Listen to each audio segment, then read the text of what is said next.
Olá, pessoal. Bem-vindos mais uma vez aí ao Dia do CBR.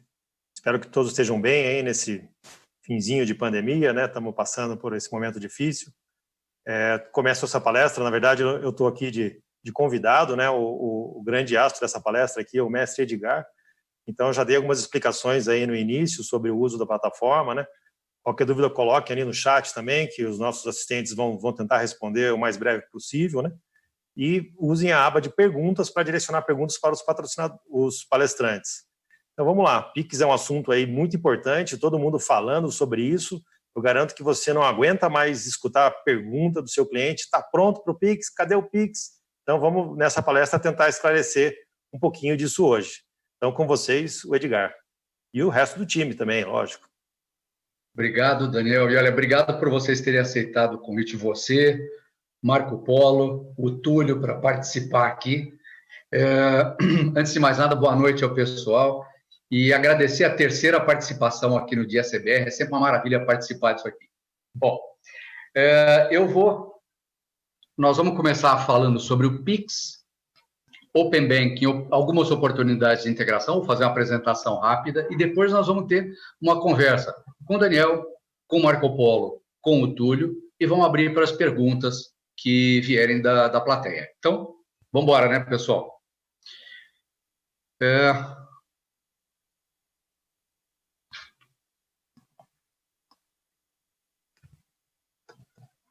Agora sim. Bom, primeira coisa, vamos começar a falar sobre o Pix.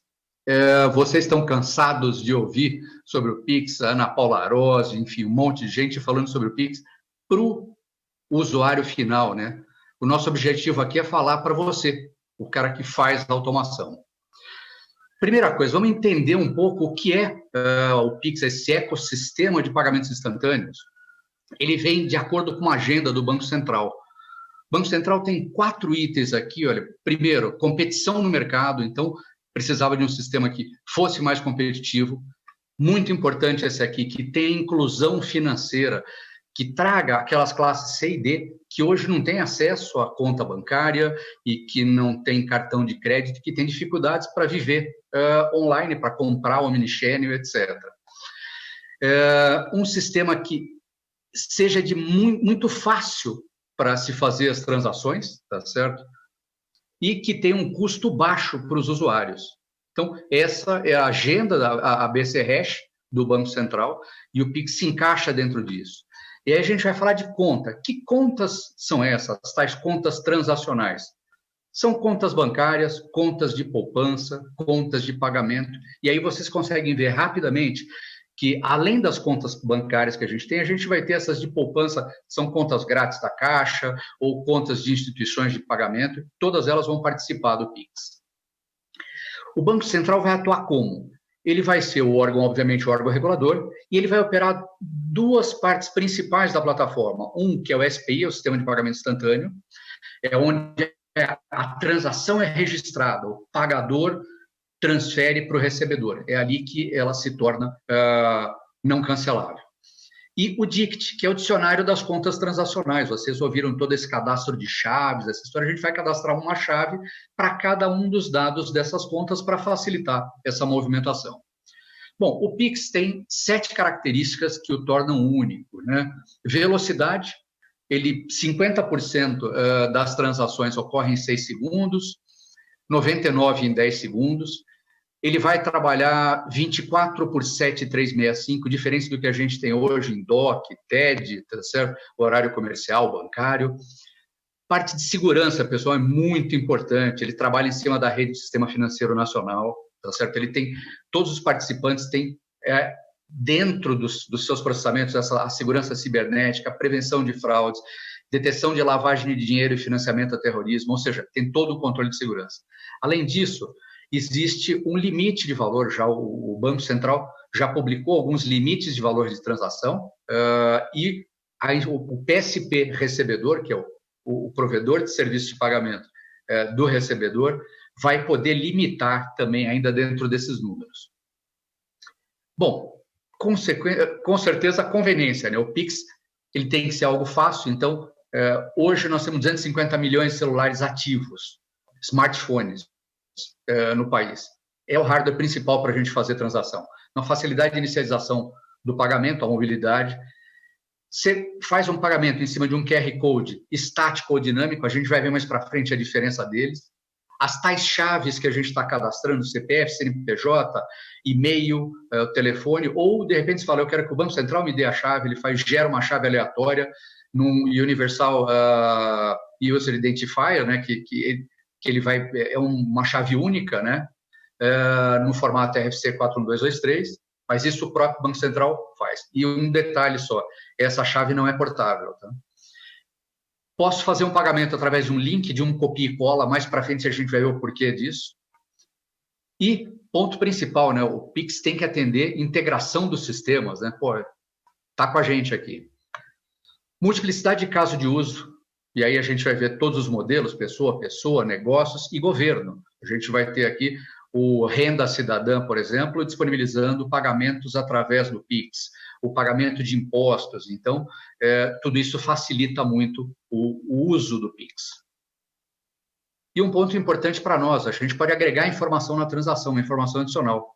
No mínimo, vai nos ajudar na conciliação. A gente vai ver mais para frente isso também. A sétima característica, o ambiente aberto, tá certo? Hoje, nós temos 980 participantes cadastrados, 34 deles foram obrigatórios, que tinham mais de 500 mil contas. E vamos ver quem são, né? Está aí, ó, sociedade de empréstimo, de crédito a microempreendedor, financeiras, bancos com ou sem carteira comercial, instituições de pagamento. Vocês vão ver aí que os maiores aqui são as cooperativas, os bancos, as instituições, ou seja, muita gente participando, isso tende a deixar um preço mais baixo.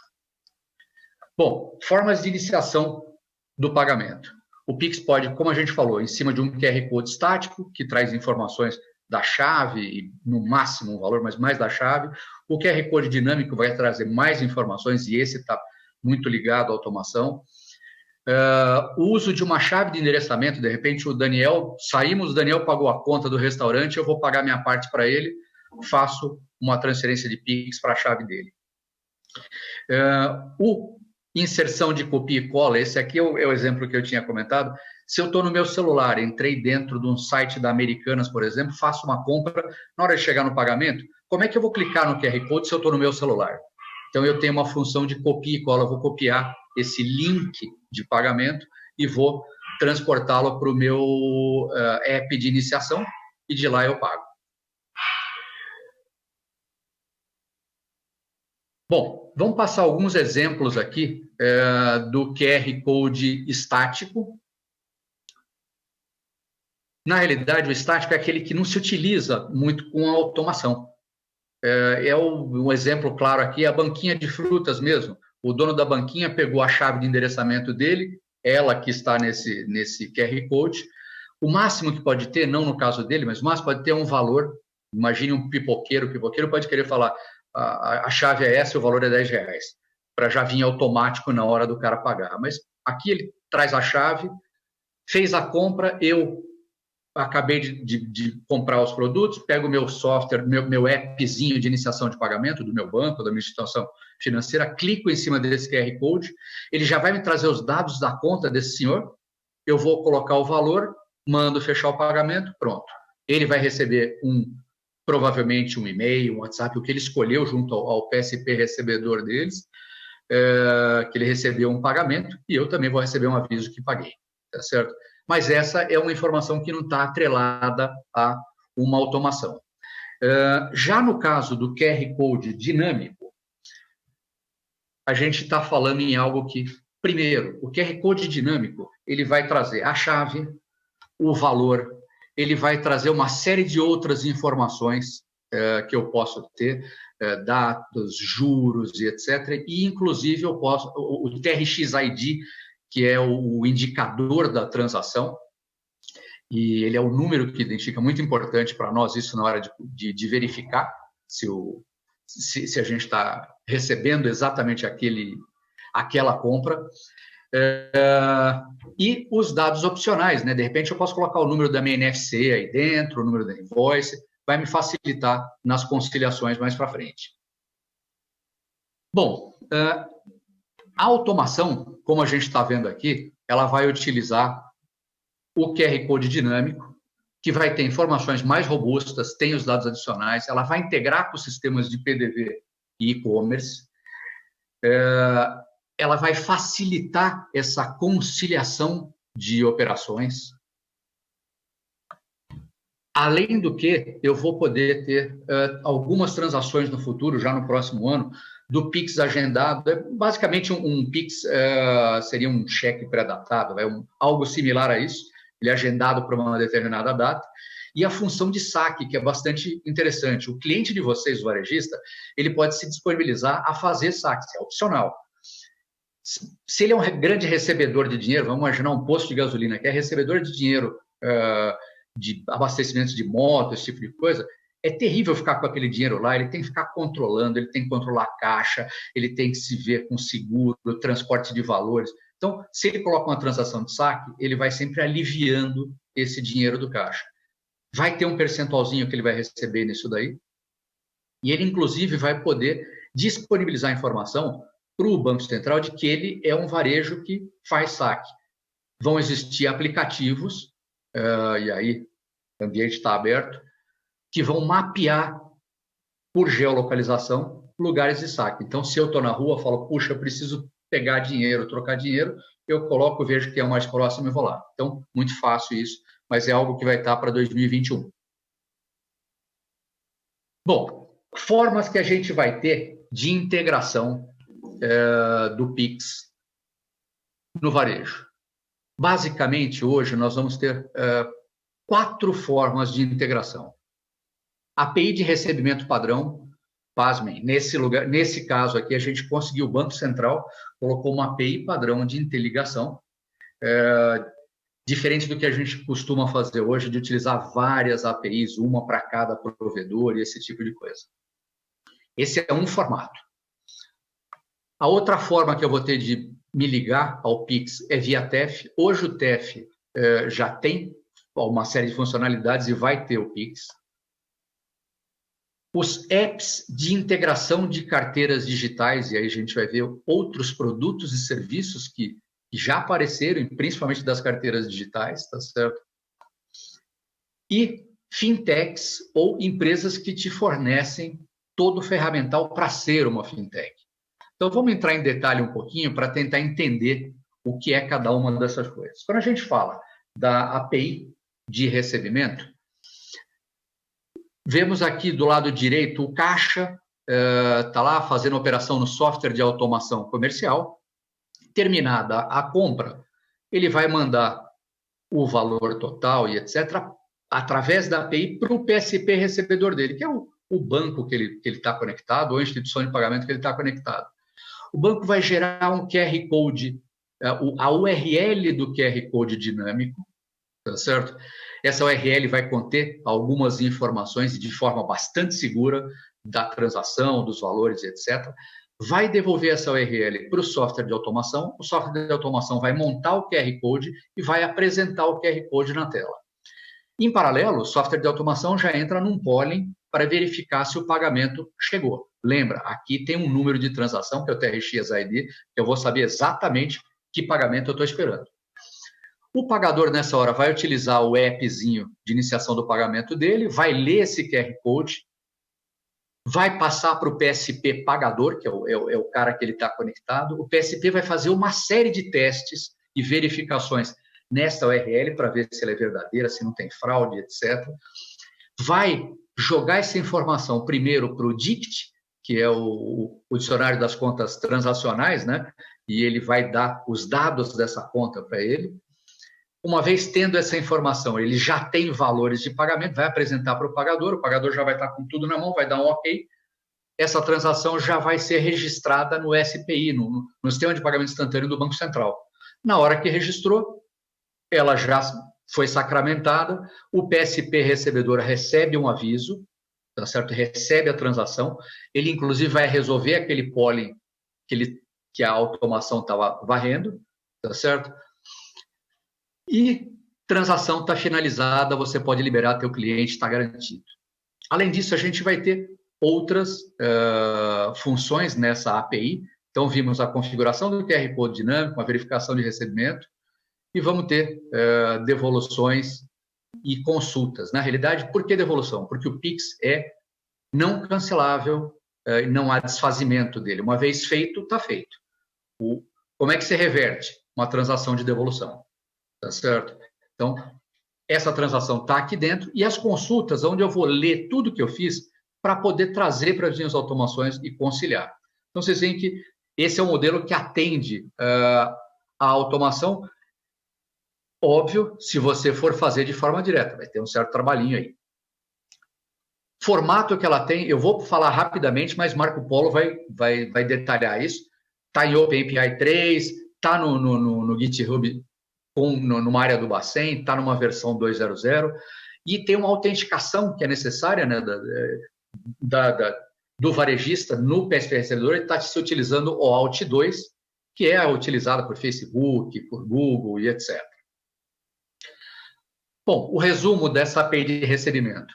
Ela tem essas 4 funcionalidades: a criação da cobrança, que eles chamam, que é a URL do QR Code dinâmico, verificação dos PICs recebidos, devolução e consulta. Nesse ponto, pessoal, a gente tem que ver o seguinte: se eu sou um desenvolvedor, eu fiz isso, eu vou ter que homologar junto aos PSPs recebedores. E aí, eles é que vão falar, somos nós, ou se o varejista vai ter que fazer alguma coisa, mas provavelmente nós, aonde, se eu tenho 50 clientes, e esses 50 clientes estão em 50 PSPs recebedores diferentes, eu vou ter que entrar em contato com esses 50 PSP recebedores para fazer esse processinho de homologação. Não é desenvolvimento, não é implementar novamente a API, mas é simplesmente homologar, porque, lembrem-se, o responsável pelas transações são o PSP pagador direto e o PSP recebedor direto.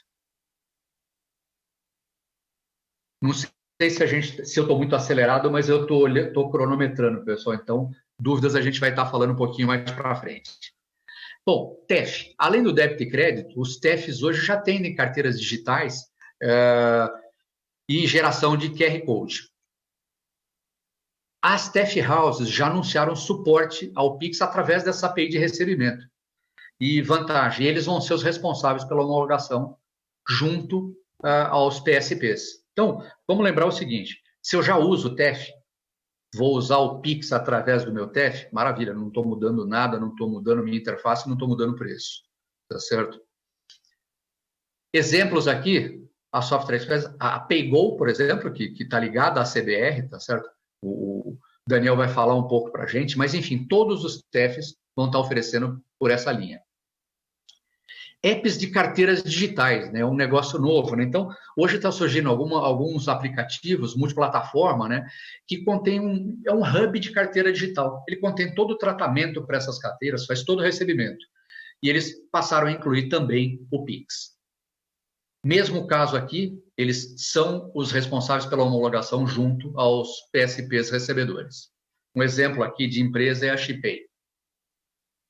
E o terceiro, né, que a gente havia comentado, fintechs. Existem algumas empresas que têm soluções completas de fintech as a service.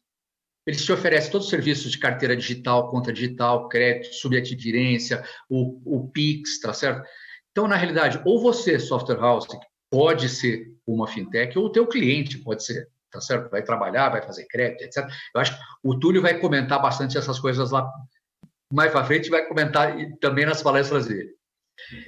Os apps e bibliotecas de integração que eles disponibilizam vão servir para vocês integrarem com os vossos softwares de PDV. Exemplo aqui, Redseller. A Seller é uma empresa do grupo do Transire, que, inclusive, tem a representação da Pax no Brasil. Tem também a Flagship, da Matera, a FI. Então, são exemplos aqui de fintechs. Qual é a agenda evolutiva do Pix, pessoal? 2020, bom, agora em 2020 a gente vai ter aquilo que a gente viu, os QR Codes, o Keypoll, etc. Em 2021 a gente já vai ter serviço de aproximação, então Near Field Communication, né, que eu posso ter, pulseiras, relógios, telefones, enfim. Vamos ter também uma outra modalidade, que é o QR Code pagador. É quando o pagador ele é offline, ele está offline, ele não consegue estar online. Então, ele vai ler, basicamente, esse QR Code pagador, ele vai ler o seu QR Code da venda, vai gerar um QR Code pagador que você lê, e aí o recebedor inicia a transação. Isso vai estar em 2021. Vamos ter ainda o Pix garantido e o saque Pix. 2022, nós vamos ter requisição de pagamento e o débito automático. Exemplo, academia, seria ideal ter um débito automático. Está lá em 2022. 2023, pagamento com documento. O que é isso? Ou eu vendo um carro, tenho que ir no cartório para transferir, só depois disso passo o dinheiro, fica aquele rolo, a transação vai fazer o pagamento com o documento já. Então, é bem mais seguro. Isso vai estar em 2023. Bom, pessoal, essa foi a parte do Pix. Vou passar um pouquinho de Open Banking. Primeira coisa, Open Banking, tudo começa com o consentimento do cliente. Ou seja, nós, os correntistas, é que temos que autorizar o acesso aos nossos dados. E o sucesso desse processo vai depender de credibilidade e segurança. Definição. Open Banking é o compartilhamento padronizado de dados, produtos e serviços entre instituições autorizadas pelo Banco Central. Estão vendo? Está grifado, porque não somos nós, software house, são as instituições autorizadas pelo Banco Central. Se você é uma software house autorizada, maravilha. Você vai estar presente no ecossistema do Open Banking. A integração dessas plataformas e estruturas, e o objetivo dele é propiciar melhores produtos e serviços financeiros, aumentar a eficiência e aumentar a competição na área financeira. Highlights dele, fácil, né? Redução da inércia, compartilhamento desses dados, produtos e serviços, vão reduzir essa inércia entre instituições e entre serviços prestados pelas instituições. A integração de produtos e serviços financeiros às diferentes jornadas digitais do cliente. Exemplo muito simplesinho aqui, de repente eu autorizo porque eu quero que busque na conta da minha empresa o extrato num formato definido para fazer as minhas conciliações. Eu vou poder ter uma customização maior para isso. Então, a possibilidade de criar produtos e serviços financeiros que atendam exatamente aquela pessoa, aquela empresa. Obviamente, a organização, né? Agregar em um único ambiente os produtos e serviços diferentes desses vários provedores. Fases que a gente vai ter de Open Banking, pessoal, são 4 fases. Na primeira fase, nós vamos ter o acesso a dados dos produtos e serviços das instituições. Então, elas vão poder compartilhar essas informações. Nós, obviamente, vamos poder ter acesso a isso através de algumas fintechs. Fase 2, o compartilhamento entre instituições participantes e informações de cadastro e transações de clientes. Aqui sim vão as minhas informações, as da empresa, tanto das transações que eu fiz como dados de cadastro. A fase 3, ele vai aumentando, né? Então, eu tenho aqui já agregando serviços, né? Então, compartilhando serviço de iniciação de transação de pagamento ou encaminhamento de proposta de operação de crédito entre instituições financeiras. Ou seja, aqui eu já começo a ter uma maior oferta de serviços. E a fase 4, ela abrange esse escopo de dados e serviços também, com operações de câmbio, investimentos, seguros, previdência, enfim, vários outros itens. Como é que vai estar o cronograma para isso? Nós estamos falando fase 1, que a gente viu, né, produtos e serviços, em fevereiro de 2021. Fase 2, que agrega os dados dos clientes e dados cadastrais e transacionais, que fica para agosto de 2021. A fase que entram algumas iniciações de pagamento, operações de crédito, etc., fica para novembro de 2021. E a fase 4, que é a fase complementar, vai entrar em fevereiro de 2022. Bom, legal. E como é que nós ficamos nessa história de automação junto ao Open Banking? A nossa conexão vai se dar através das instituições financeiras e fintechs autorizadas. Nós vamos poder, quando eu falo nós, a Software House, né, vamos poder integrar plataformas de Bank as a Service e Fintech as a Service. Vamos lembrar que grandes empresas do varejo vão atuar como instituições financeiras, Riachuelo, Renner, Magalu, etc. Todos eles já vão atuar dos dois lados. E, do outro lado, grandes empresas de tecnologia vão oferecer produtos e serviços conjugados. Stone, TOTUS, Lynx. Eu vou dar mais uma aqui, que a Zucchetti, uma empresa italiana, comprou hoje a CompuFor, tá certo? E um dos pontos principais dessa decisão foi exatamente Pix e Open Banking, essa abertura, tá certo? Onde ela pode prover mais serviços. Então, pessoal, lembrem-se, nós, se você tem uma empresa menor, a gente tem que prover serviços através dessas fintechs, são das parcerias. Falando em parceria, nós temos... Quais são as outras oportunidades aqui? Eu acho que a gente tem que não ficar inventando a roda toda hora. A gente tem que ser bom no que faz, em alguma coisa, e o resto a gente tem que complementar com bons produtos para que a gente ofereça para os nossos clientes produtos de qualidade, ganhe dele a fidelização e, no caso das integrações, eu consigo monetizar um pouco. Aliás, fantástico, porque o nosso mercado está extremamente mar vermelho, quer dizer, ele tem uma briga de preço louca. Então, eu consigo monetizar um pouco em outros lados.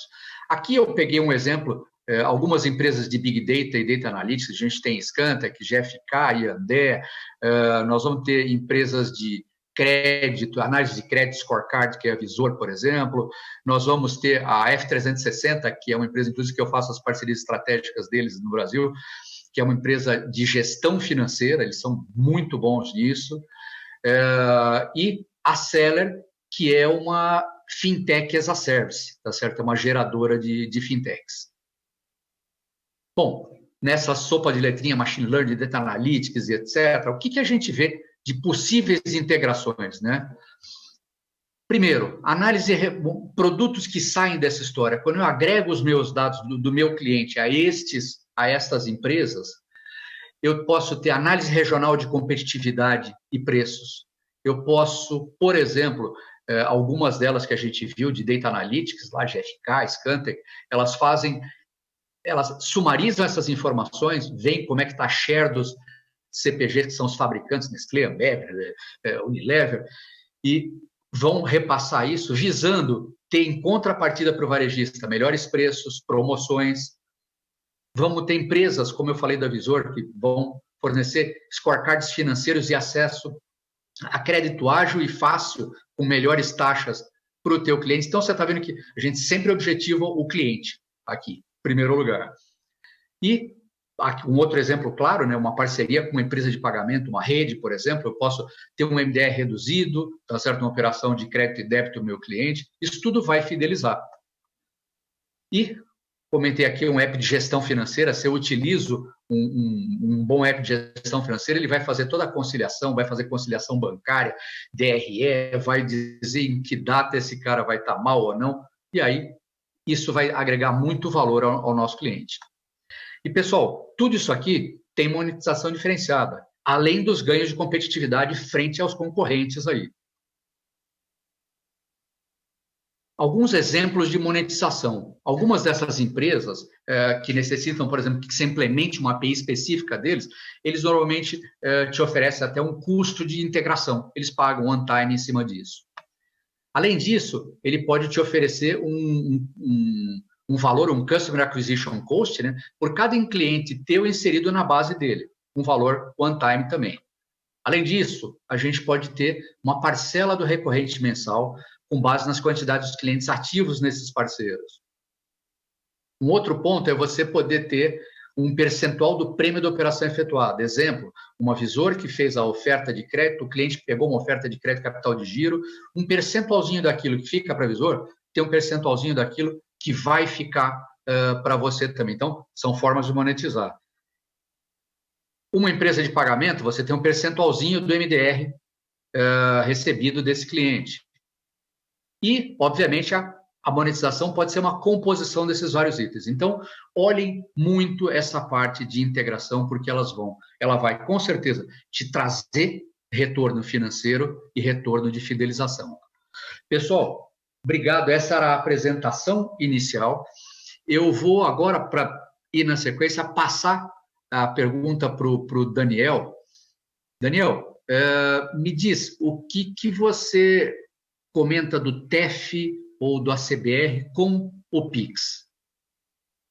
Bom, primeiro, eu acho que o que o Pix é uma oportunidade única aí para a software house, né? Ela coloca no protagonismo o PDV, então é por isso que tem um monte de empresa grande aí comprando o PDV ou atrás de PDV. Então é uma oportunidade única que a gente não vê faz tempo, vamos dizer assim, no mercado aí de software, né? Então a software house também ela está com um sentimento de que ela está atrasada para o Pix, né? Tá todo mundo tá todo mundo escutando falar muito de Pix e a gente não vê um material de integração, a gente não vê um material de como que eu conecto no Pix. Mas a software house não está atrasada. Toda a publicidade, que foi feito em cima de Pix, ela está mais direcionada ao cliente final e principalmente agora nessa fase de cadastro de chaves. Então, a software house vai ter que se integrar com o Pix de alguma forma.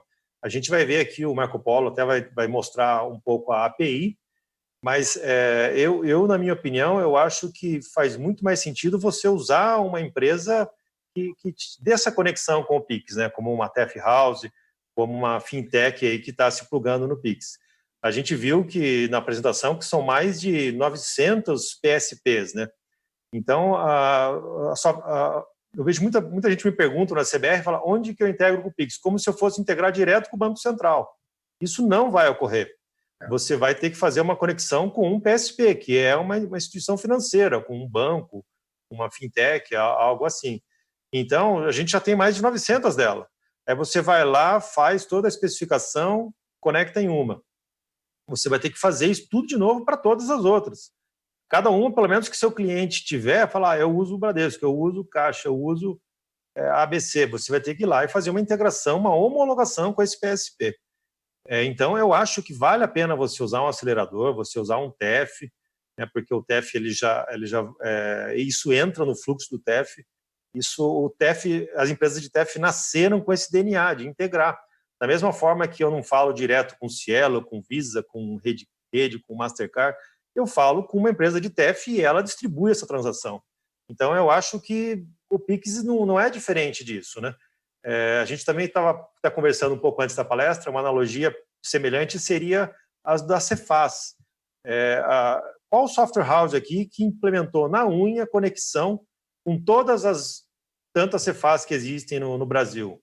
Acho que nenhuma, quase todo mundo foi atrás de um facilitador, uma CBR, uma Tecnospeed, algum outro componente para fazer essa conexão. Então, por que você vai querer fazer integração direta com todos os PSPs? Para mim não faz muito sentido isso. E assim, o seu cliente te pergunta, você está pronto para o Pix? Como que você pode responder isso para ele? Você vai responder, olha, não sei, depende de qual banco você usa, eu posso estar ou não. Então, cara, homologa com alguém que vai plugar com todo mundo, que você sabe que vai plugar com todo mundo, e daí você fala, olha, estou pronto. Vai ser só uma configuração no servidor daquela Tef House, daquela fintech. Fala, eu quero conversar com o Bradesco, eu quero conversar com o fulano. Você vai falar com ele sempre da mesma forma. Então, na minha opinião, é uma oportunidade, mas como o momento exige pressa, exige agilidade, faz todo sentido usar um acelerador, que é usar uma Tef House, que é usar uma fintech. Se no segundo momento você entender que essa integração não é difícil, que a API dá para você fazer, você já fez uma, daqui a pouco estão fazendo várias, aí sim, você pensa nisso. Mas nesse primeiro momento, acho que você focar em integração direta não é um bom caminho.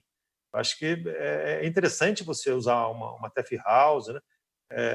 Você deixa de... Você não precisa nem estudar toda essa documentação do Pix, que é grande, é difícil. O Alt 2, você tem que resolver todas essas coisas se você for integrar direto. Se você, no meu caso, que eu estou sempre oferecendo TEF, se você for integrar com TEF, praticamente você não vai fazer nada. Se você já está integrado com uma carteira digital, como um PicPay, como um Mercado Pago, como um IT, pelo TEF, o Pix vai entrar no mesmo caminho. O TEF, a hora que precisar exibir o QR Code, ele vai chamar um comando para você exibir o QR Code. No CBR, a gente já está ajustando todos os componentes de TEF nosso para que ele consiga exibir o QR Code na tela, para que ele te dê eventos, oportunidades para você exibir esse QR Code. Mas os produtos de TEF de mercado, eles também estão sendo ajustados. Por exemplo, o TEF IP da PayGo, que é o TEF tradicional da PayGo, ele já vai mostrar o QR Code na janela do gerenciador padrão.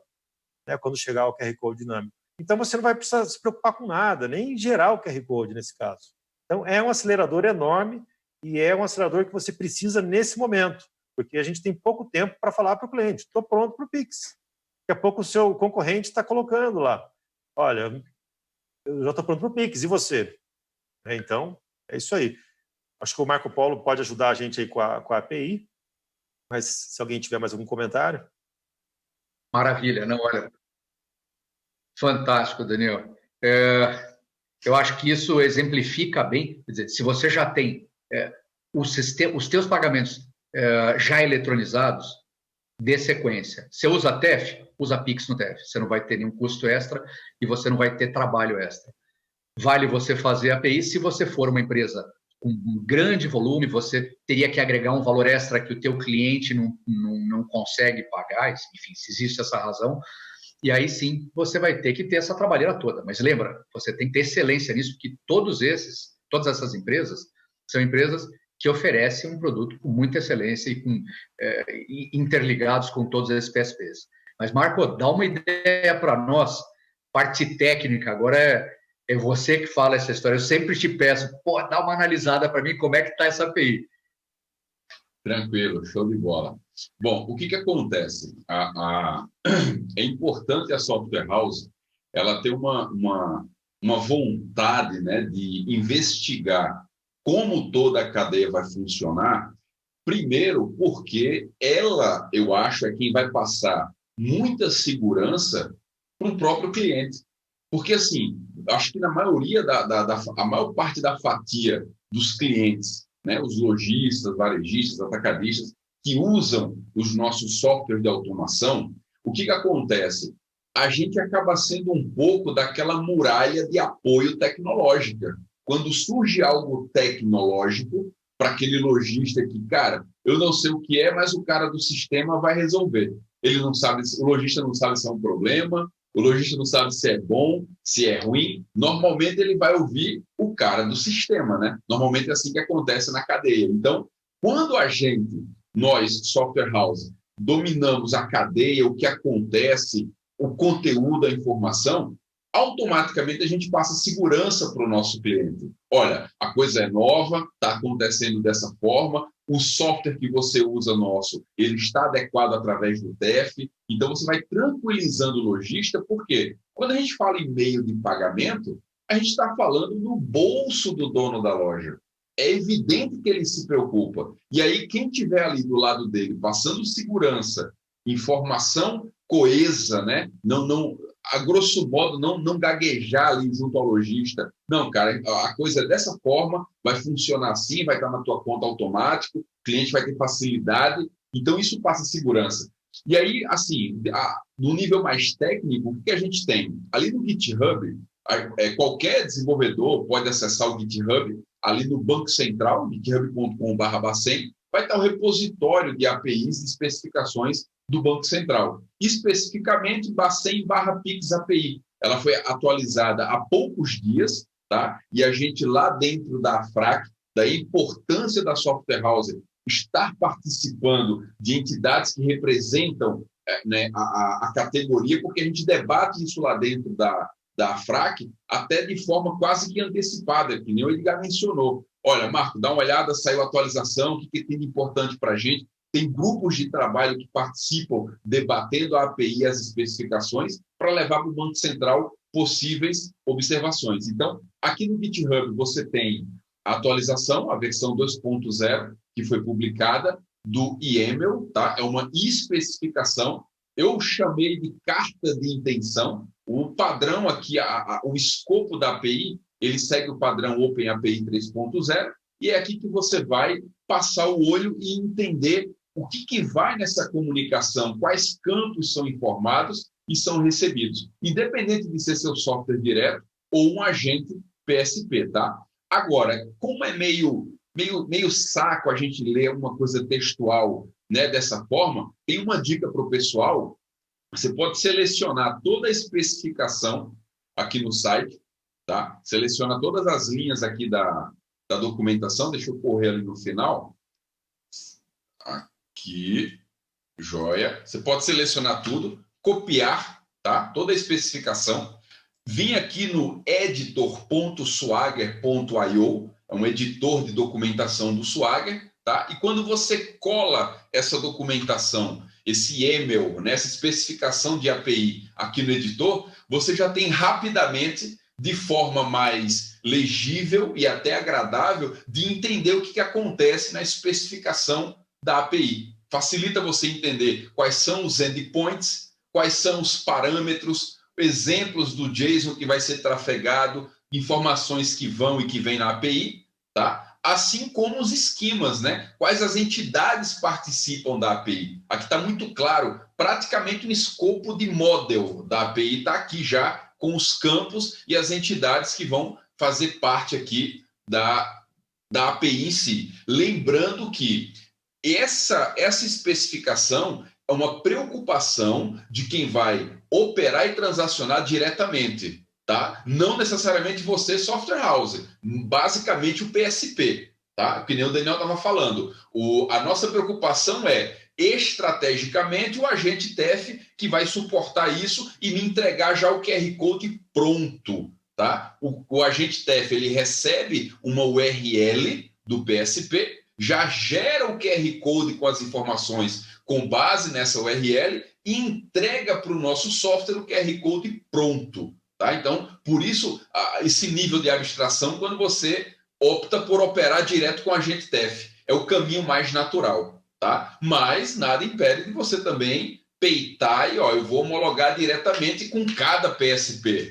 Vai do tempo disponível e couro grosso para encarar. Porque o que acontece? Apesar da API ser uma para todo mundo, a gente já discutiu isso lá dentro da AFRAC, em reuniões do grupo de trabalho, a própria documentação, ela abre margem para que cada PSP coloque algumas especificações próprias, ele dá essas pequenas aberturas. Não chega a ser um problema do KNAB, que é um padrão sem padrão, mas abre situações onde tal PSP quer isso aqui, outro PSP quer aquilo lá mais específico. Então, quando você trabalha via agente TEF, isso está resolvido lá atrás, é transparente para você. Agora, é importante sim saber como essa cadeia funciona, tá? A gente tem também, do ponto de vista de segurança, que é uma preocupação comum, é um medo comum, isso você pode entender e sintetizar para o teu cliente lojista, tá? Tem um manual de segurança Pix, a gente vai disponibilizar todos esses links para o pessoal distribuir depois junto com os vídeos, tá? Não se preocupem, todos os links vão ser entregues para vocês poderem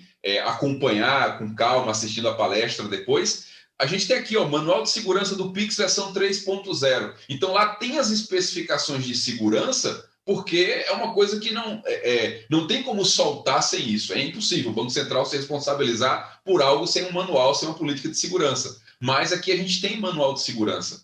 E caso queira ver de perto algo próximo a uma simulação, eu também vou indicar para o pessoal disponibilizar para vocês que estão assistindo a gente, um link no canal no YouTube da BPP Pagamentos, onde eles fazem pequenas simulações no Postman de como seriam as transações simulando no ambiente deles, tá? Porque a gente não tem disponível uma sandbox para que qualquer software house possa brincar no parquinho. Isso não está disponível. A AFRAC até pleiteou um ambiente para que, devido ao volume de associados e o impacto disso, né, no mercado de software, a gente pudesse mexer de verdade numa sandbox, mas devido ao momento, ao calendário e a tudo que está acontecendo, o Open Banking em paralelo, não houve ainda como disponibilizarem esse pleito que a gente pediu lá via AFRAC, o Edgar encabeçando esse trabalho. Mas GitHub do Banco Central, aqui, Bacen/Pix API, você tem a especificação, usa um Swagger Editor para você ter uma versão mais amigável, para entender melhor o que está acontecendo ali, tá? E aí você se inteira do processo, pelo menos da como vai funcionar em toda a cadeia. Então, merece sim atenção, mesmo você não integrando direto. Acho que isso coloca mais ou menos a software house no trecho, professor Edgar. Maravilha, obrigado, Marco. Deixa eu passar aqui rápido. Essa é a aula mesmo, né? Vou passar agora uma pergunta para o Túlio sobre as oportunidades e depois nós temos algumas perguntas aqui que já chegaram. Aí eu saio acelerado para responder. Túlio, tá contigo, meu amigo. Mestre. Grande Túlio. Cara, ele é o mestre dos mestres, viu? Nada. A grande honra estar participando aqui, ter sido convidado aí pelo Edgar, vou estar fazendo parte aí. Vamos lá. O Pix, ele é um negócio muito interessante, né? Porque ele já nasce commodity. Esse que é o ponto, né? Tirando um pouco o olhar sobre a parte técnica, o que não deixa de ser importante, fundamental, mas o Edgar me incumbiu, eu fui incumbido pela incumbência aqui, de falar um pouquinho para vocês sobre as oportunidades de monetização, lógico, e de fazer negócios em cima do Pix. E se a gente olhar para o Pix do contexto que o Banco Central implementou, né, que o governo da proposta em cima do Pix, o que a gente entende é que ele já nasce uma commodity, assim como nota fiscal e tudo mais. Não tem como você, hoje, lógico, ainda tem, mas a gente olhando um cenário a muito curto prazo, 2021 aí já batendo na porta e com as melhorias que já está para sair em 2021, eu estava vendo aqui, o pessoal da minha equipe preparou um e-book sobre o Pix, eu vou até colocar o link para vocês, eu até pedi o pessoal aí, se o Daniel puder botar no chat aí, só no primeiro dia, né, no primeiro dia de abertura de transações para cadastro de chave do Pix, foram 3,5 milhões de pessoas realizando as operações de cadastro no Pix. 3,5 milhões de pessoas que realizaram o cadastro das suas chaves. Preste atenção, 3,5 milhões de pessoas. Então, é um negócio que não tem como você correr ou não tem como você postergar. Não tem como você empurrar com a barriga. Você vai ter que implementar, isso não tem jeito. Legal? E aí vem a situação. Se isso já vai te dar trabalho, se é um trabalho que não tem como você correr disso, qual é o trabalho do CEO? Né? Eu trabalho hoje mentorando um grupo de vários empresários de software, desde gente que fatura 10 mil reais por mês até gente que fatura mais de 10 bilhões. E o que eu sempre falo para eles é o seguinte: qual é o trabalho fundamental do CEO de qualquer software house? Se eu perguntasse para você que está assistindo aí hoje, qual é o seu papel dentro da sua empresa? Já pensou sobre isso? O seu papel como CEO dentro da empresa é tomar boas decisões. Não é servir cafezinho. Não é estar com a mão dentro do código muitas das vezes. Quando? Não é que você não possa estar programando, não é isso. Mas é quando uma situação, uma contingência bate na sua porta, você não pode negligenciá-la como CEO da sua empresa. Você não pode simplesmente fechar os olhos e falar, não, vou continuar programando aqui, deixa eu ver a API. Não, peraí, você é o CEO da empresa, você é responsável por tomar boas decisões. E aí, pegando todo esse gancho, tudo que foi falado pelo Edgar brilhantemente ali, qual é o grande ponto? Se eu tenho algo na mão que já nasceu uma commodity, legal? Aí você fala assim, Túlio, então peraí, como é que eu vou cobrar por isso do meu cliente? Porque todo mundo vai precisar ter. Então, é mais uma coisa que o governo me joga nos peitos que eu vou ter que implementar de graça para o meu cliente. Né? Isso, um CEO medíocre, né? Usando a palavra medíocre, não de ser baixo, mas de ser mediano, né? Iria pensar. Só que aí vem um ponto que o Edgar colocou e talvez... acho que outro ponto importante de um CEO é saber olhar nas entrelinhas. O Edgar fala muito, o Edgar teve com a gente numa sala dos mestres de software, foi muito legal. O Edgar fala muito sobre o poder da última ponta. Eu acho esse termo muito interessante. E vocês têm o poder da última ponta. Aumentou o trabalho? Sim, mas esse trabalho é um trabalho que todos vão ter. Então, não aumentou só para você, aumentou para o seu concorrente também. A diferença é o seguinte, o grande jogo do mercado agora não é quem tem o melhor produto. Legal? Não é quem tem o melhor produto. A gente pode pegar aí um exemplo, não sei nem se eu posso falar isso aqui, mas não vou nem falar nomes para não dizer, mas uma empresa que foi vendida nessa semana por 100 milhões, ela tem um produto que muitas outras software houses têm tecnologias implementadas muito mais avançadas do que ela implementou no produto dela. Mas por que ela foi vendida a 100 milhões? Porque tem um jogo diferente, que é o jogo da demanda. Legal? É um produto inferior ou um produto que não usa a tecnologia mais nova? Sim, e daí? E daí, se eu tenho 30 mil clientes ativos, CNPJs ativos na minha carteira? O meu valor não está no produto que eu construo, mas está na demanda que eu gerencio. E esse é o ponto que o CEO precisa estar de olhos bem abertos. Porque o valor daquela empresa está sobre a massa de informação que ela trafega e o poder de tomada de decisão que ela tem na mão dela em cima do mercado. Então, você agora, o governo te deu uma grande oportunidade de ter informações que você sequer um dia sonhou em ter. Somente grandes instituições bancárias e tudo mais tinham esse tipo de informação na mão. Agora você tem a possibilidade de ter esse tipo de informação, ou seja, de ter essa demanda por esse tipo de informação na mão. E aí cabe você, como CEO, como estrategista do seu negócio, falar, bom, eu vou ter que implementar isso. Ótimo, se eu vou ter que implementar isso, fantástico. Agora, o que eu posso ganhar de proveito em cima disso? Então, qual é a sua esteira de produtos? Mas, Túlio, esteira de produtos, como assim? Eu tenho um software. Se você não tem, está explicado porque você está achando que vai ter mais trabalho à toa. Porque você já deveria, como CEO, ter construído uma esteira de produtos lucrativa para a sua empresa e o Pix seria um elemento fundamental, tanto para a última ponta, como o Edgar costuma falar, quanto para as outras empresas que estão dependendo dessas informações para fazerem negócios melhores do que eles já têm feito. Então, você tem essa demanda na mão. O que você precisa é aumentar o valor percebido em cima dessa demanda, coisa que muitas das vezes a gente não faz. Como eu gosto sempre de dizer, estamos cada dia mais preocupados com o fim do mês do que com o fim do mundo. E o fim do mundo bate as portas. Nós tivemos um teste para o fim do mundo esse ano. Né? No mês de março foi um teste para o fim do mundo. Papai do céu mandou assim, falou, deixa eu testar como é que vocês estão aí. E um monte de gente quase morreu do coração. Legal? Então, não deixe o dia ruim chegar. Comece agora a pensar no futuro da sua empresa nos próximos 5 anos e essa oportunidade do Pix, você, como eu falei, é um negócio que já nasceu commodity. Então, são poucos, bota aí que 1% definitivamente vai levar uma grande vantagem sobre isso, porque é o 1% que vai enxergar o mercado além do código, além da API, além do JSON que tem que enviar. Aquele que conseguir enxergar além disso, enxergar esse jogo que eu estou falando com você, da demanda e da atenção das pessoas, né, do poder que você tem na mão, aí o jogo começa a virar para você. Não sei se é isso, Edgar, diz para mim. Com certeza, Brigatúrio, é sempre esse ponto mesmo, é dizer como é que o pessoal sai do lado técnico e passa a olhar a empresa como empresa. Colocou o ponto exato. Daniel, eu acho que a gente está com 50 minutos, está fechado. Você diz, eu estou com as perguntas na mão aqui. Acho que é legal, vamos para as perguntas, cobrir elas rapidinho, a gente tem mais uns 15 minutinhos. Ah, não, então tá bom, maravilha. Bom, nós estamos com ela, né, a relação, né, enviada aqui, as que vieram do chat. Posso fazer direto? Eu vou falando e a pergunta e vou respondendo? Maravilha. Olha, o Rodrigo Reis Matos mandou uma pergunta. Pagamentos serão sempre à vista? Terá parcelamento com agendamento das transações? A gente viu lá, pessoal. Vai ter, sim, Pix agendado e a gente vai ter Pix agendado ainda com possibilidade ou não de cancelamento. Tá certo? Então...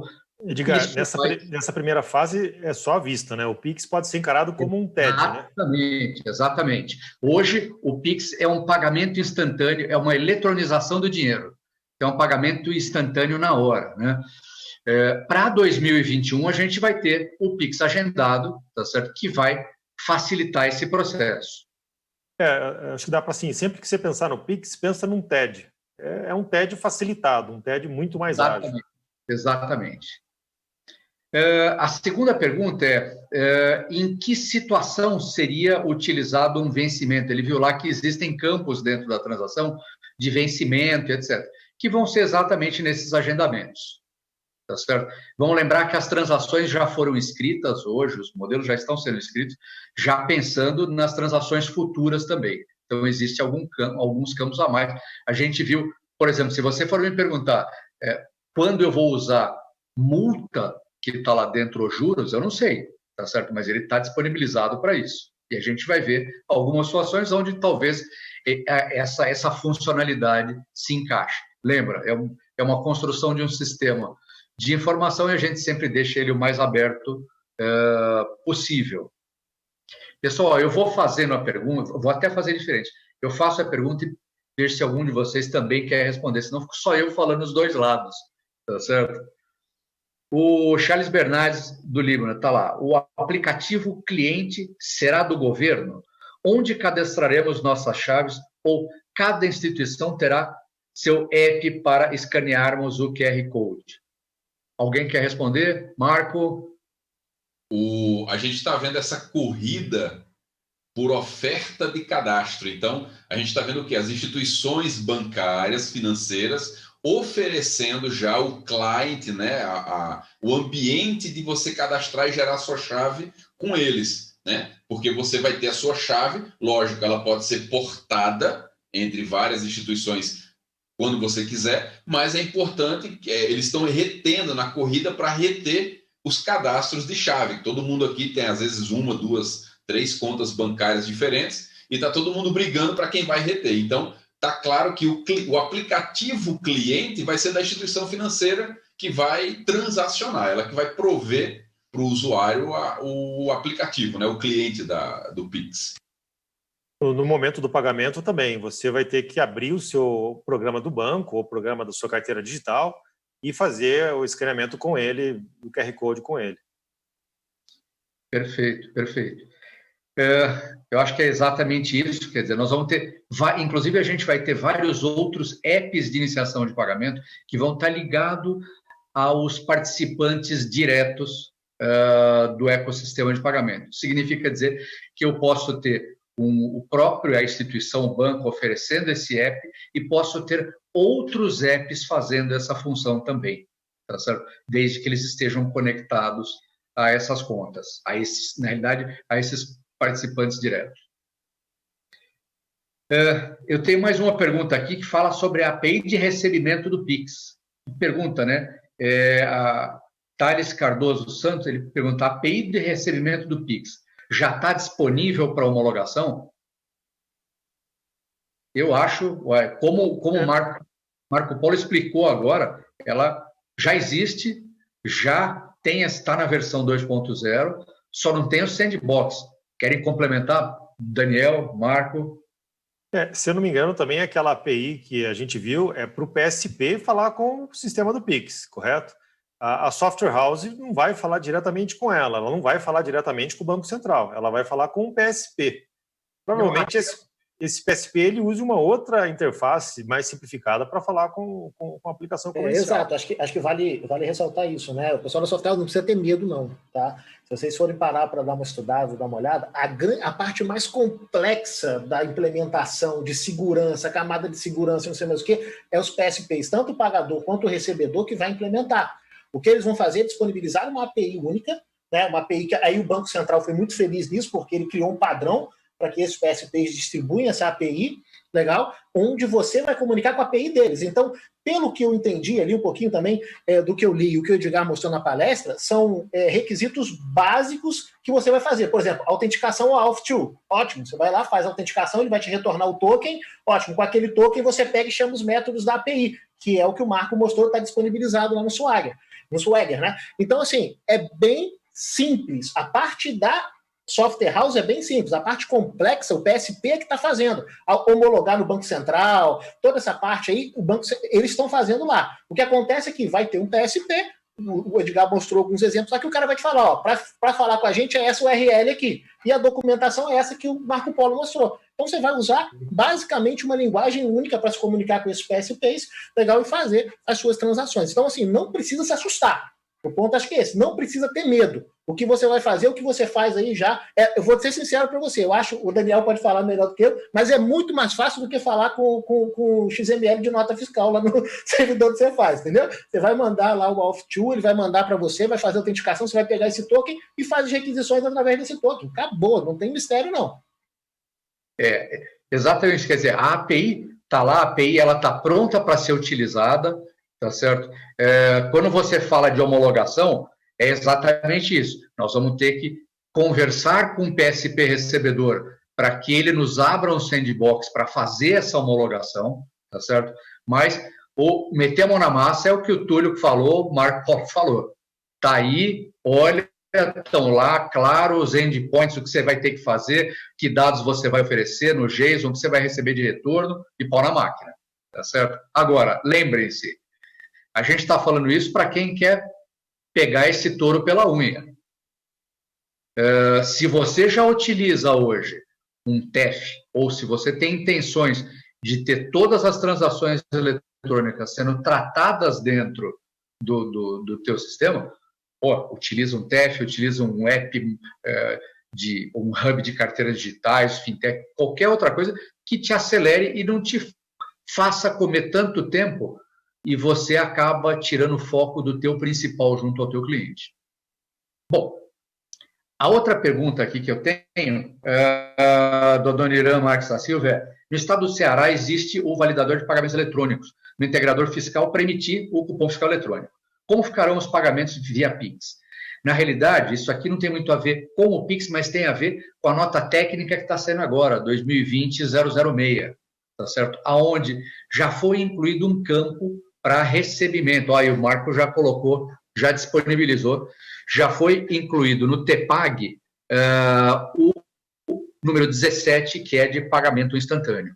Então, não só para lá, para o Ceará, como para cá, e lembrem-se, lá eu entendo, o validador não vai conseguir validar essa transação, ele está feito para umas transações de crédito e débito, mas você vai ter como informar esse pagamento através do TPAG. A outra pergunta que eu tenho aqui é: poxa, será o fim da cobrança bancária? Olha, vou até passar para vocês. Eu acho que não, mas não no primeiro momento. Para o futuro, eu acho que o Pix, sim, vai assumir essa brincadeira. Não sei o que vocês acham. Aí é bom até ouvir. São degraus que vão sendo subidos, evoluindo o nosso sistema financeiro. Então, aquela coisa de, para eu mandar dinheiro para o Daniel, para o Túlio, fazer um DOC, esperar 9 horas da noite, para eu receber milhões ali do Edgar, esperar uma TED, 20 minutos, e aí o gerente, dependendo do valor, aprovar, isso está na década de 90 já, isso é pedra morta ali em cima. Então, não acaba o sistema de cobrança, né? Na verdade, evolui, né? E força com que toda a sociedade agora se adapte ao modelo, tanto software, lojista, varejista, atacadista, fornecedor, cliente, é se adaptar ao modelo. Olha, cara, não tem mais por que me enrolar. É Pix, tem que estar na conta na hora. Acabou, não tem, esperar a compensação do boleto. E o que acontece é o seguinte: o objetivo do Pix, principalmente nessa primeira etapa, é substituir DOC e TED. Por tabela, impacta a maquininha de POS, impacta no boleto, por tabela. Não é que o Banco Central veio para minar isso, mas é uma consequência do modelo. O modelo veio para agilizar DOC-TED. Tira DOC-TED, só que automaticamente impacta a maquininha e impacta no boleto, porque vira uma opção mais atrativa. Então, é a questão da sociedade se adaptar ao modelo, basicamente isso. Maravilha. Eu tenho duas aqui que vão ser para o Daniel, seguro. Paygol vai disponibilizar a integração com o Pix. E a segunda é: o ACBR terá um ACBR Pix que será configurado para cada PSP, tipo um ACBR boleto, ou terá parceria com o Paygol? Bom, a Paygol já está trabalhando numa integração com o Pix, né, várias carteiras digitais. Ainda não está disponível nem para a gente testar, né, mas isso está no roadmap, eles estão trabalhando igual doidos para implementar isso daí. Eu acredito que todas as tech houses também estão. A gente não tem planos ainda de fazer uma CBR Pix, como eu falei, o desafio seria muito grande, são 900 e poucos PSPs, e é diferente da Cefaz, em que você não precisa homologar cada uma. Não adiantaria eu fazer e você ter o trabalho de ir lá e homologar em cada uma das PSPs. Então, a CBR seria de pouca ajuda nesse caso, né? Eu acho que nesse momento, vamos ser práticos, vamos ter foco. Como o Edgar falou bem no comecinho, cada macaco no seu galho. Nosso negócio é fazer software, ponto de venda. Deixa o pessoal de TEF, o pessoal que nasceu com o DNA e de falar com vários serviços, deixa eles resolverem isso. Depois, numa segunda etapa, a gente vê, poxa, não é tão difícil assim. Daí a gente vai e tenta uma integração direta. Mas nesse momento, eu acho que não faz o menor sentido tentar uma integração direta com o Pix. Maravilha. Eu tenho aqui a última pergunta do Wendel Oliveira, que é interessante até. Eu acho que vale o desafio para a turma, por exemplo, da Paygol, a turma de TEF. Caso um estabelecimento deseje aceitar Pix sem aceitar cartão de crédito e débito, ele pode ter um TEF sem PIN-PAD? Teoricamente, sim. O TEF está muito amarrado ao cartão com chip, né? O PIN-PAD nasceu para isso. Ele é um equipamento seguro para fazer a leitura do chip e a aproximação. Eu acho que cartão de crédito não cai, talvez nem diminua. Quem é consumidor e paga com cartão de crédito vai continuar, porque ele quer crédito, ele quer não pagar na hora, ele não quer que o dinheiro dele saia na conta naquele momento, que é o que o Pix faz. O Pix, o dinheiro sai da sua conta e entra na outra. Então é totalmente diferente de uma operação de cartão de crédito, que você fica com aquilo lá numa carteira de crédito. A gente já tem uma situação semelhante no mercado já há um tempo, que são os pagamentos via PicPay. Então, já é quase que um simulador do que vai acontecer. É instantâneo, é na hora. Inclusive, quem ainda não implementou está atrasado, mais do que atrasado. Isso já é vigente. O Túlio, inclusive, fornece material sobre como implementar isso no próprio software de automação. Só visitar já tem até a CBR PicPay. Exatamente. Então, se você não tem, cara, já entra no site do Túlio que está lá. Ó. Cara, pagamento com o PicPay no teu sistema está aqui. É o mesmo modelo. O que o Wendel perguntou, se é o Wendel Oliveira que eu conheço, é o cara que manda na Bahia. Um grande abraço, mas é exatamente o modelo similar do PicPay. Eu tenho mais algumas perguntas, mas, Daniel, estamos estourados, né? No tempo. Vamos matar as perguntas rapidinhas, daí a gente fecha. Vamos. Tá bom. Ó. Um dos pontos que a pessoa... Essa aqui até gostaria de responder. Será o fim dos cartões de crédito? Dando a sequência que você falou. Não mesmo. Na realidade é o seguinte, cartão de crédito, ele é uma facilidade, eu pago ele por mês, eu ganho pontos, tá certo? A mesma coisa acontece, pessoal, com as carteiras digitais. Eu tenho milhares, eu tenho pontuações, eu tenho uma série de vantagens. Então, isso tudo tende a crescer. Lembra, o Pix, ele vai assumir um pedaço do pagamento em dinheiro. Eu tenho lá 40% a 45% de pagamentos em dinheiros que tendem a migrar para o Pix, tá certo? Agora, estas outras carteiras, elas têm facilidade. E mesmo as carteiras digitais, elas vão utilizar o Pix dentro delas para pagamento, mas vão fazer toda a pontuação, controles, etc. Agora, é a reinvenção das carteiras digitais. Todos vão estar oferecendo produtos a partir de novembro. Outra pergunta aqui, só haverá como efetuar o pagamento via QR Code? Existe alguma outra forma de digitar a chave? Tem, exatamente o que eu coloquei. Você tem as chaves que você pode digitar, isso é uma transferência entre pessoas. Eu posso fazer um copia e cola, como a gente viu, e os QR Codes. Uma outra pergunta interessante. Então, meu cliente possuir contas em 5 bancos, ele vai ter somente um ID com o Banco Central ou será um para cada banco? Alguém quer responder? Eu posso responder tranquilo. Basicamente, aqui é o seguinte, cada conta, tá certo? É uma conta como você tem conta de banco, tá certo? Conta transacional e etc. E você vai ter uma chave associada, ou mais de uma chave associada, inclusive, para uma conta. Eu não posso ter uma chave, por exemplo, um telefone celular que está sendo chave para a conta A e para a conta B. Não dá, ele tem que ser para uma conta só, tá certo? Agora, eu posso ter várias chaves e várias contas. Acho que sintetizando, acho que resumindo, né, assim, o que você tem hoje de chave? Você tem CPF, você tem e-mail, você tem telefone e tudo mais. Você pode, por exemplo, ter o seu e-mail, se alguém mandar um Pix para o seu e-mail, vai cair na sua conta do Itaú. E você pode registrar o seu telefone para a conta da Nubank. Legal? Isso lá no Banco Central. Então, se o cara mandar o Pix para o seu e-mail, cai na sua conta o dinheiro na sua conta do Itaú. Se mandar para o seu telefone, cai na sua conta da Nubank. Se mandar para o seu CPF, cai na sua conta do Bradesco. E aí, para cada chave, você associa a um banco ou uma conta sua. Então, assim, você já não tem o número da sua conta do banco? É a mesma coisa, só que agora ficou mais fácil. Você não precisa decorar o número da sua conta. Você vai ter o seu número, seu e-mail, ou seu CPF, ou seu telefone, ou uma própria chave mesmo, se você quiser. Fala, Banco Central, me dá uma chave aí para o Banco do Brasil. Ele vai te dar uma chave sua, que toda vez que alguém transferir para aquela chave, vai para o Banco do Brasil. É isso, não é? Não sei se é isso, né? É isso, não, exatamente isso. E olha, pessoal, vamos ter que fechar, né, Daniel? Sim, até só antes de fechar, tem uma última pergunta aqui, perguntando se o TEF por troca de arquivos, vai suportar o Pix. Sim, a Paygo já está trabalhando nisso. Eles, inclusive, deve sair primeiro isso, o TFP, eles chamam de TF Paygo tradicional. Ele deve ser o primeiro produto da Paygo a ser aportado aí para suportar o Pix. Sim, e olha, para fechar, eu gostaria de pôr uma última aqui que é interessante, que o cara colocou, ó. o Gustavo colocou, qualquer software house pode ser um PSP? Lembra, PSP, que é um provedor de serviço de pagamento, ele tem que ser uma instituição cadastrada e homologada no Banco Central.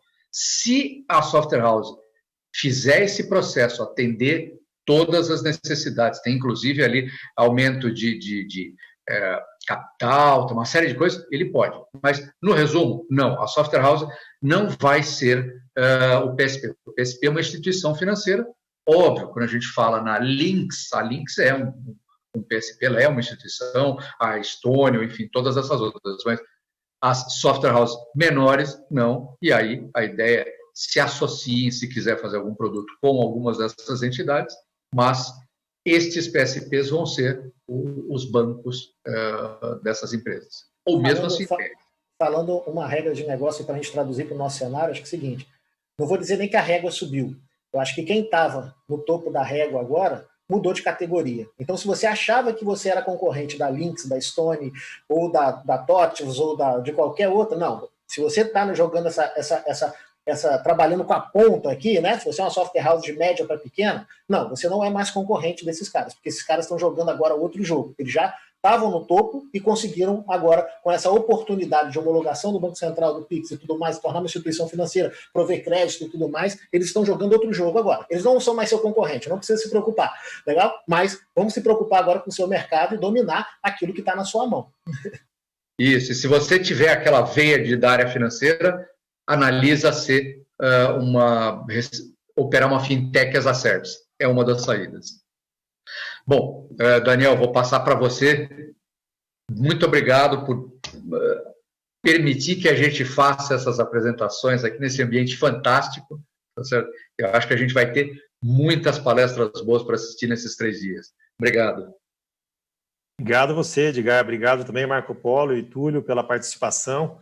A gente agradece a audiência de todo mundo. Estouramos um pouquinho nosso tempo, então estamos encerrando rapidinho aqui. Esperamos ter respondido as perguntas aí sobre Pix. Esse material todo vai ficar gravado para vocês, todas as palestras vão ficar gravadas.